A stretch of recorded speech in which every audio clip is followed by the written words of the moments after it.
o'sha ayol kishiga to'ydan keyin o'sha sizda eng o'sha kuzatiladigan ustiga muammo bo'ladi.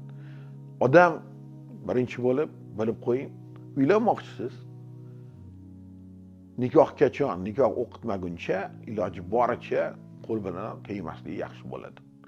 Har qanaqa savol javobingiz bo'ladigan bo'lsa, boshqa qiladigan bo'lsa, bilsangiz bo'ladi. Shun bir Los Anjelesda bir bola meni o'zbeklarni o'zbek bo'lib turib menga kritikavat qilib, "Aka, sizlar bilasizlar, bizani ko'rmasdan oladi qizni, bu yerda mana yashab keyin yoqsa keyin oilamizda" degan menga shunaqa narsani gapiryapti.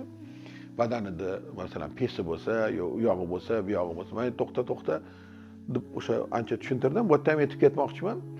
Ko'rmoqchi bo'ladigan bo'lsangiz, o'sha islomda mumkin o'sha ayolga yetib, o'shani baribir xohlasangiz, senga uylanmoqchi, yechimman, seni ko'raman, bolaga yetaman, seni bir kamchiliging bormi badaningda, yo'q, men ko'rmoqchiman desa, o'sha uylanmoqchi bo'ladigan qizingiz albatta badanni ko'rsatadi, kamchiligi bo'ladigan bo'lsa, u ayol kishi sizga aytaveradi, shu narsasi bor ekan, xohlasang ol, bo'lmasam yo'q deb. Ya'ni o'zini kamchiligini hech kim bekita olmaydi. O'sha o'zingizni qanchalik zo'r tiyadigan bo'lsangiz, sizning miyangiz shunchalik o'sha nimadan sabr qilganingizdan jinsiy nimangiz kuchli bo'ladi. O'sha ayol kishiga to'ydan keyin o'sha sizda eng o'sha kuzatiladigan o'sha yaxshi